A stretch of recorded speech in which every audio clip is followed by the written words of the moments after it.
അത് അവർ ടാറ്റ അവതരിപ്പിച്ച H5X എന്ന് പറഞ്ഞൊരു മോഡൽ ഉണ്ടായിരുന്നു. നമ്മളെല്ലാം കോരിത്തെരിപ്പിച്ച, അതായത് വണ്ടി ഭ്രാന്തന്മാർക്കൊക്കെ ഭയങ്കര ഇഷ്ടപ്പെട്ട ഒരു മോഡൽ, ഒരു കൺസെപ്റ്റ് അവർ H5X എന്ന മോഡൽ കൊണ്ടുവന്നിരുന്നു.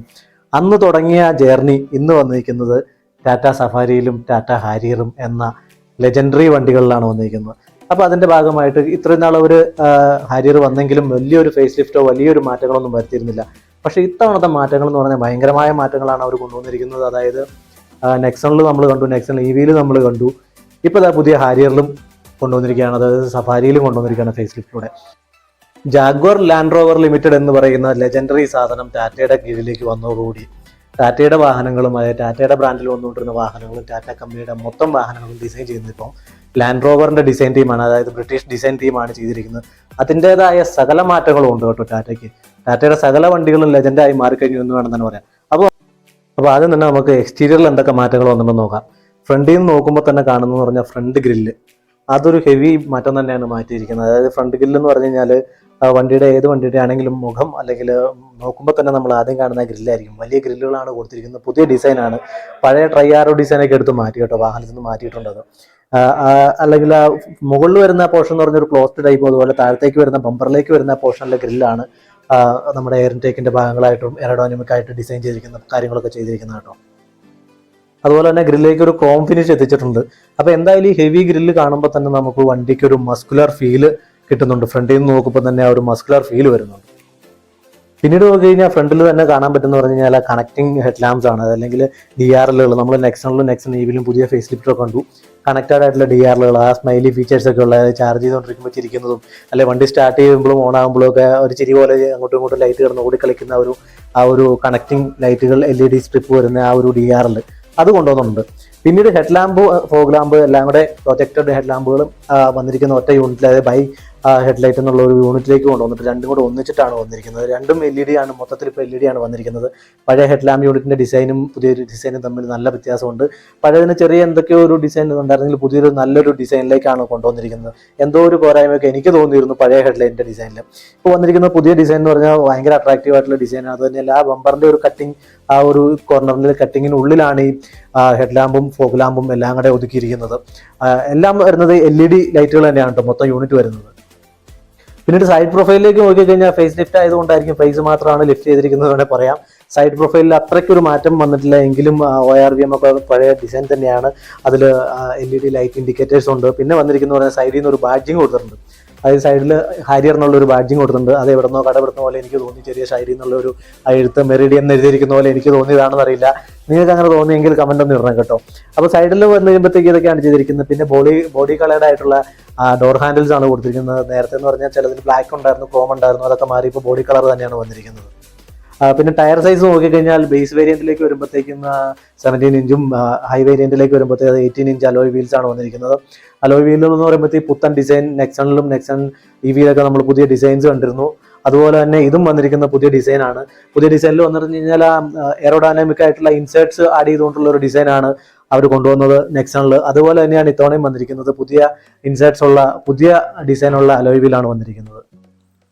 അപ്പോൾ ഇതൊക്കെയാണ് ഫ്രണ്ടിലും സൈഡിലുമായിട്ട് വന്നിരിക്കുന്ന, സൈഡ് പ്രൊഫൈലിലേക്കായിട്ട് വന്നിരിക്കുന്ന മാറ്റങ്ങൾ കേട്ടോ.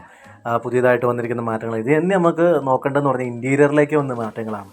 ഇൻറ്റീരിയറിലെ മാറ്റങ്ങൾ എന്ന് പറഞ്ഞാൽ നല്ല രീതിയിലുള്ള മാറ്റങ്ങൾ വന്നിട്ടുണ്ട്. നമ്മൾ നെക്സണിൽ കണ്ടതുപോലെ തന്നെയുള്ള പുതിയ മാറ്റങ്ങളാണ് ഇൻറ്റീരിയറിൽ വന്നിരിക്കുന്നത്.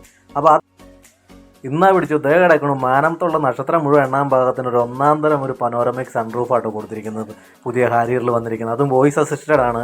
വോയിസ് കൺട്രോളുകൾ ഒത്തിരിയേറെ വോയിസ് കൺട്രോളുകളുടെ ഓപ്ഷൻ കൊടുത്തിട്ടുണ്ട്. അതിലൊന്നാണ് പനോരമിക് സൺറൂഫിൽ വരുന്ന ഓപ്പൺ ആൻഡ് ക്ലോസ് ആയിട്ടുള്ള പനോരമിക് സൺറൂഫ് വരുന്നത്, വോയിസ് അസിസ്റ്റ് ആയിട്ടുള്ള. പിന്നീട് വരുമ്പോഴത്തേക്കും ഡാഷ് മോഡിലേക്ക് വന്ന് നോക്കി കഴിയുമ്പോഴത്തേക്കും ഡാഷ് മോഡിൽ കൊടുത്തിരിക്കുന്ന വിത്ത് മൂഡ് ലൈറ്റിംഗ് എന്നാണ് ഇവർ പറയുന്നത്. അത് ആംബിയൻ ലൈറ്റിംഗ് കൊടുത്തിട്ടുണ്ട്. ഞാൻ നേരത്തെ പറഞ്ഞുള്ള പർപ്പിൾ കളറിലുള്ള ഒരു ആംബിയൻ ലൈറ്റിംഗ് കൊടുത്തുകൊണ്ടാണ് പുതിയ ഇൻറ്റീരിയർ വന്നിരിക്കുന്നത്.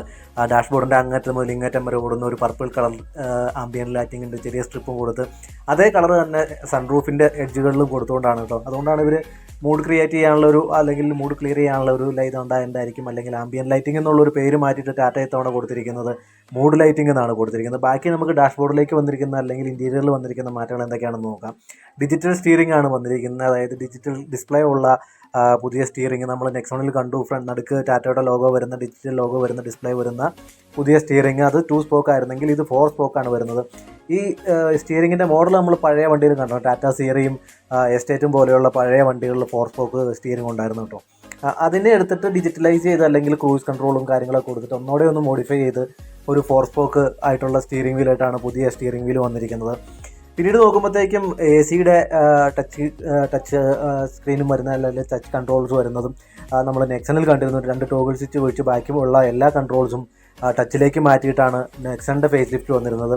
അതേ സംഭവങ്ങൾ തന്നെയാണ് ഇതിൽ ഫോളോ ചെയ്തിരിക്കുന്നത്, മാറ്റങ്ങളൊന്നുമില്ല വന്നിരിക്കുന്നതിൽ. പിന്നെ നോക്കുമ്പോഴത്തേക്കും നമുക്ക് ഇൻഫോർടൈൻമെൻറ്റ് സിസ്റ്റമാണ് വന്നിരിക്കുന്നത്. അത് വലിയതാണ് കൊടുത്തിരിക്കുന്നത്.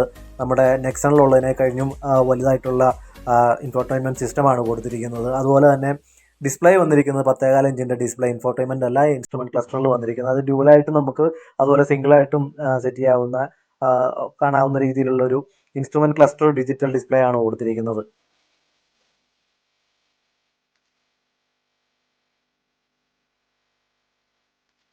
അതിനിടയിൽ നമ്മൾ വിട്ടുപോയ ഒരു കാര്യമുണ്ട് കേട്ടോ, പറയാൻ വിട്ടുപോയത്, അതിൻ്റെ ഇടയ്ക്ക് മിസ്സായി പോയ ഒരു കാര്യമാണ്. ഇത് ബിൽഡ് ചെയ്തിരിക്കുന്നത് ലാൻഡ് റോവറിൻ്റെ D8 എന്ന് പറഞ്ഞ പ്ലാറ്റ്ഫോമിലാണ് ബിൽഡ് ചെയ്തിരിക്കുന്നത്. അതായത് തറവാടിയായ പാരമ്പര്യം അവകാശപ്പെടുന്ന പെഡിഗ്രിയുള്ള D8ൻ്റെ പ്ലാറ്റ്ഫോമിലാണ് ഹാരിയറിനെ ബിൽഡ് ചെയ്തിരിക്കുന്നത്. പിന്നീട് സേഫ്റ്റിയുടെ കാര്യത്തിൽ 5 സ്റ്റാർ കിട്ടിയ അന്ന് മുതൽ ടാറ്റയ്ക്ക് പിന്നോട്ട് തിരിഞ്ഞു പോകേണ്ട വന്നിട്ടില്ല. കൂടുതൽ സേഫ്റ്റി കൊടുക്കുന്നേ ഉള്ളൂ.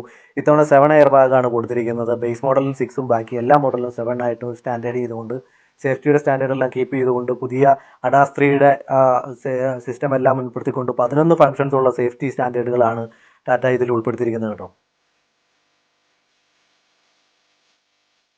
അതുകൊണ്ട് തന്നെയാണ് പുതിയ ഹാരിയറിൽ 7 എയർ ബാഗുകൾ അവർ ഉൾപ്പെടുത്തിയിരിക്കുന്നത്. അതുപോലെ ഇലക്ട്രോണിക് സ്റ്റെബിലിറ്റി പ്രോഗ്രാം ESPയും കൊണ്ടുവരുന്നുണ്ട് സേഫ്റ്റി ഫീച്ചേഴ്സിൻ്റെ ഭാഗമായിട്ട്. ബ്രേക്കിങ്ങിൻ്റെ കാര്യങ്ങൾ നമുക്ക് കൂടുതൽ സ്റ്റെബിലിറ്റി കിട്ടാൻ വേണ്ടിയിട്ടാണ് ESP ഉൾപ്പെടുത്തിയിരിക്കുന്നത്. പിന്നീട് എമർജൻസി കോൾ അല്ലെങ്കിൽ ബ്രേക്ക് ഡൗൺ കോളിന് വേണ്ടിയിട്ട് അവരൊരു ബട്ടൺ തന്നെ ഉൾപ്പെടുത്തിയിട്ടുണ്ട് കേട്ടോ. മൊത്തത്തിൽ എന്തായാലും സേഫ്റ്റിയുടെ കാര്യത്തിലും അല്ലെങ്കിൽ സിസ്റ്റത്തിൻ്റെ കാര്യത്തിലും ടെക്നോളജിയുടെ കാര്യത്തിലും ഒരു പടി മുന്നിൽ തന്നെയാണ് ടാറ്റ നിൽക്കുന്നത്. ഒരു ബട്ടൺ തന്നെ അതിന് കൊടുത്തിരിക്കുകയാണ്. അതുപോലെ ടയർ പ്രഷർ മോണിറ്ററിങ്ങിനുള്ള ഡിസ്പ്ലേയിൽ നമുക്ക് അറിയാൻ പറ്റുന്നുണ്ട്.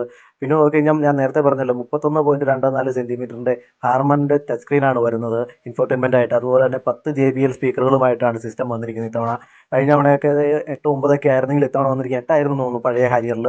ഇത്തവണ വന്നിരിക്കുന്നത് 10 JBLൻ്റെ സിസ്റ്റവും ഹർമൻ്റെ സിസ്റ്റവും 10 JBL സ്പീക്കറുകളുമായിട്ടാണ് വന്നിരിക്കുന്നത്. അതുപോലെ ഇൻസ്ട്രുമെൻറ്റ് ക്ലസ്റ്റർ എന്ന് പറഞ്ഞാൽ 26.03 സെൻറ്റിമീറ്റർ ഫുള്ളി ഡിജിറ്റൽ ഇൻസ്ട്രുമെൻറ്റ് ക്ലസ്റ്ററാണ് കൊടുത്തിരിക്കുന്നത്.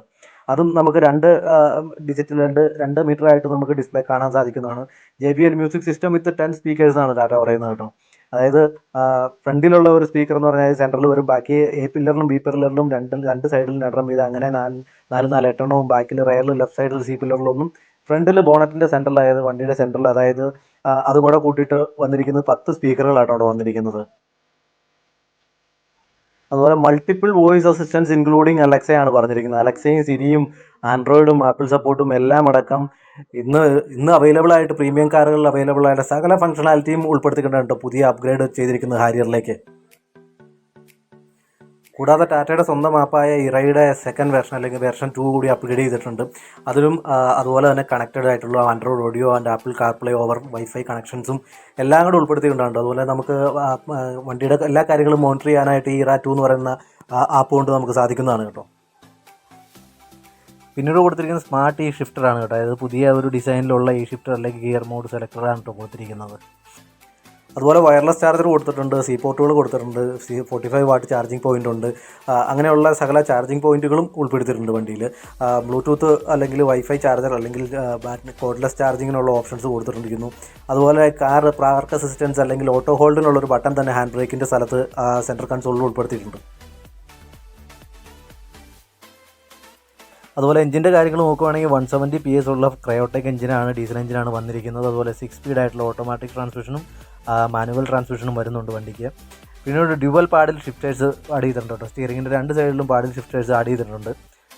പിന്നീട് പറഞ്ഞിരിക്കുന്നത് പറഞ്ഞാൽ ബിജുവൽഡ് ട്രെയിൻ മോഡ് എന്ന് പറയുന്ന ഒരു പുതിയ ഡിസൈൻ കൊണ്ടുവന്നിരിക്കുക. ബിജുവൽഡ് എന്ന് പറഞ്ഞാൽ സർവാഭരണ ഭൂഷിതനായ എന്നൊക്കെ പറയുന്ന പോലെ ആ ഒരു ആഭരണ അണിയിച്ചിരിക്കുന്ന പോലെ ഒരു റൗണ്ട് ആയിട്ടുള്ള അല്ലെങ്കിൽ സർക്കുലർ മോഡിലുള്ള ഒരു ഷിഫ്റ്റ് അല്ലെങ്കിൽ ഗിയർ മോഡ് അല്ലെങ്കിൽ മോഡ് സെലക്ടർ കൊടുത്തിരിക്കുന്നുണ്ട്. പുതിയ ഡിസൈനാണ് അത് വന്നിരിക്കുന്നത്. പഴയ നെക്സോൺ EVയുടെ പ്രൈം മോഡൽ അതുണ്ടായിരുന്നു കേട്ടോ, അത്തരം ഒരു ഡിസൈൻ. പക്ഷേ അതിൽ നിന്നും കൂടെ കുറച്ചുകൂടി ഒരു മോഡിഫൈഡ് ആയിട്ടുള്ള മോഡൽ ഇതിൽ കൊണ്ടുവന്നിട്ടുണ്ട്. പിന്നീട് വന്നിരിക്കുന്ന ഒരു ഫീച്ചർ എന്ന് പറഞ്ഞു കഴിഞ്ഞാൽ പവർ ടൈൽ ഗേറ്റ് വിത്ത് ജസ്റ്റർ ഓപ്പണിംഗ് എന്നാണ്. അതായത് നമ്മൾ സെൻസിങ് ആയിട്ടുള്ള ബൂട്ട് ഓപ്പണിങ്ങിൻ്റെ ആണ് പറയുന്നത്. പിന്നീട് പറഞ്ഞു കഴിഞ്ഞാൽ 6 വേ പവേർഡ് വെന്റിലേറ്റഡ് ഡ്രൈവർ സീറ്റാണ് പറഞ്ഞിരിക്കുന്നത്. അതുപോലെ 4 വേ പവേർഡ് കോ ഡ്രൈവർ സീറ്റും, അതായത് വെന്റിലേറ്റഡ് സീറ്റുകളാണ് ഡ്രൈവർ വരുന്നത്. അതുപോലെ മൂവിങ്ങിന് വേണ്ടിയിട്ട് 6 വേ മൂവിംഗ് ആണ് ഡ്രൈവർ സീറ്റ്, 4 വേ മൂവിംഗ് ആണ് കോ ഡ്രൈവർ സീറ്റ് വരുന്നത് കേട്ടോ. വെന്റിലേറ്റഡ് ഫ്രണ്ട് റോ സീറ്റുകളാണ് വരുന്നത്. 2 ഡ്രൈവറും അതുപോലെ കോ ഡ്രൈവറിൻ്റെ സീറ്റുകൾ വെന്റിലേറ്റഡ് ആണ് വരുന്നത്. പിന്നെ നോക്കിക്കഴിഞ്ഞാൽ ഡ്യുവൽ സോൺ ക്ലൈമറ്റ് കൺട്രോൾ വരുന്നുണ്ട്. അതായത് ഡ്രൈവറിനും കോ ഡ്രൈവറിനും അവൻ്റെ ഇഷ്ടത്തിനനുസരിച്ചുള്ള ക്ലൈമറ്റ് കൺട്രോൾ സെറ്റ് ചെയ്യാൻ പറ്റുന്ന രീതിയിൽ വരുന്നുണ്ട്. അതുപോലെ 360 surround view system with front and rear ക്യാമറകൾ വരുന്നുണ്ട്. മൊത്തത്തിൽ 360 വ്യൂ ക്യാമറകളാണ് വരുന്നത്, വിത്ത് സെൻസേഴ്സ് വരുന്നുണ്ട്. പിന്നെ നോക്കിക്കഴിഞ്ഞാൽ റെയർ ഡോറിൽ വരുന്ന സൺഷെയ്ഡ്സുകൾ വൈഡായിട്ടുള്ള കൊടുത്തിട്ടുണ്ട്. അത് മാനുവലി ഓപ്പറേറ്റിംഗ് ആണ് വരുന്നത്. അതുപോലെ ഹെഡ് റെസ്റ്റുകൾ കൊടുത്തിട്ടുണ്ട്. അത് ഒരു പ്രത്യേക ഡിസൈനിൽ തന്നെ ഹെഡ് റെസ്റ്റ് ബാക്കിൽ അറേഞ്ച് ചെയ്തിട്ടുണ്ട് കേട്ടോ. വയർലെസ് ചാർജർ ഞാൻ നേരത്തെ പറഞ്ഞു, വയർലെസ് ചാർജർ കൊടുത്തിട്ടുണ്ട്. പിന്നെ എയർ പ്യൂരിഫയർ വരുന്നുണ്ട് വണ്ടിക്കുള്ളിൽ. പിന്നീട് റെയിൻ സിസ്റ്റം, അതായത് റെയിൻ വൈപ്പേഴ്സ് അതുപോലെയുള്ള കാര്യങ്ങൾ വരുന്നുണ്ട്. സെൻട്രൽ കൺട്രോളിൽ വൈഫൈ ചാർജർ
ൊന്നും എനിക്ക് മനസ്സിലാവുന്നില്ല. നമ്മൾ ആ സ്പെയർ എടുത്ത് യൂസ് ചെയ്യുമ്പോൾ ഒരെണ്ണം മാത്രം 16 ഇഞ്ചിൻ്റെ ഇട്ടുകൊണ്ട് ഓടിക്കേണ്ടി വരുമോ? എന്താണോ ടാറ്റ ഉദ്ദേശിക്കുന്നത് എന്തായാലും എനിക്കറിയില്ല. പിന്നീട് പ്രൈസ് എന്തായാലും ഔട്ടായിട്ടില്ല, എങ്കിലും ഒരു 18 മുതൽ 32 ലക്ഷം വരെ ബേസ് മുതൽ ടോപ്പ് എൻഡായ ഡാർക്കിൻ്റെ ടോപ്പ് എൻഡ് വരെയുള്ള നമുക്ക് പ്രതീക്ഷിക്കാം. ഗ്രൗണ്ട് ക്ലിയറൻസ് 205 mm തന്നെ വരുന്നുണ്ട്. പുറത്തുനിന്ന് നോക്കി കഴിഞ്ഞാൽ നമ്മൾ നെക്സണിൽ എന്തായാലും ഒളിപ്പിച്ചൊരു വൈപ്പർ കൊടുത്തിരിക്കുന്നു. അത് ഇത്തവണ ഇതിൻ്റെ അകത്ത് വന്നിട്ടില്ല. ടെയിൽ ലൈറ്റുകളും അതുപോലെയുള്ള ബാക്കി എല്ലാ ഡിസൈനും കൊണ്ട് തന്നെ ഒരു പുതുമയെ തന്നെ എത്തിച്ചിരിക്കുകയാണ് ടാറ്റ കേട്ടോ. അപ്പം നമ്മുടെ ചാനലിലെ വീഡിയോസ് എല്ലാവർക്കും ഇഷ്ടപ്പെടുന്നുണ്ടെങ്കിൽ വീഡിയോ കാണുന്നവർ ചാനലൊന്ന് സപ്പോർട്ട് ചെയ്ത് നമ്മളെ സബ്സ്ക്രൈബ് ചെയ്ത് ലൈക്ക് ചെയ്ത് ഷെയർ ചെയ്ത് എല്ലാവരും ഒന്ന് കൂടെ നിൽക്കണമെന്ന് അഭ്യർത്ഥിക്കുകയാണ് കേട്ടോ. പുതിയൊരു വീഡിയോയുമായി അടുത്ത ദിവസം ഞാൻ വരാം. അതുവരേക്കും ബൈ. അപ്പോൾ ഇത്രയും നേരം നമ്മൾ ഫോട്ടോസ് വെച്ചിട്ട് സ്പെസിഫിക്കേഷൻ പറഞ്ഞുകൊണ്ടിരുന്നത്. ഇനി നമുക്ക് ഇൻറ്റീരിയറിൻ്റെ കുറച്ച് വീഡിയോസ് കാണാം കേട്ടോ. ബൈ പറഞ്ഞെങ്കിലും നിങ്ങൾ വീഡിയോ കട്ട് ചെയ്തതും വീഡിയോ മൊത്തമായി കാണുക, കണ്ടിന്യൂ ചെയ്യുക കേട്ടോ.